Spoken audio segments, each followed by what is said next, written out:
Ito po yung binebenta natin na subdivided lot dito sa San Fernando Norte, Cabiao, Nueva Ecija. Ito po, daan na yan. Pag dumiretso ka dyan, ang lusot mo po ay sa San Roque, San Isidro. Ito po yung kabuuan. Ito po, sold na, yung may kawayan na yan, yung corner. Tapos, yung sa gawidon, sold na rin. Kaya konti na lang po ang available dito sa Block 1. Ito po, yung corner na yan, tsaka yung likod, sold na rin. And yung may mangga na yun, sold na. Possible, this year magpatayo na po sila ng bahay. Yun nandun sa gawing mangga na yun. Ito pong daan na to, pag dumiretso kayo, ang lusot po ninyo, San Fernando Sur. Pag kumaliwa, bypass. Pag kanan naman po, San Fernando Norte. Yung irrigation po is hindi po yan umaapaw. Simentado naman po.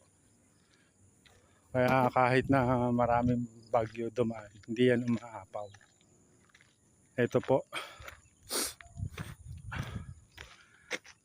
Ito po yung Block 1 natin. Konti na lang po ang available. Ayan. Ito pong diretso. Sold out na po yan. Ito, kita nyo. Hi tatay! Nagtatanim na si tatay. Pinapakinabangan na niya yung lupa niya. Sold out na po yan, diretso.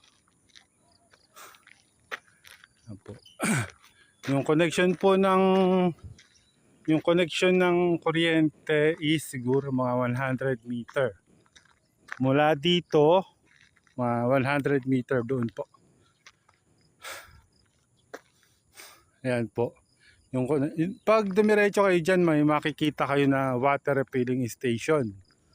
Kaliwa. Ayan po.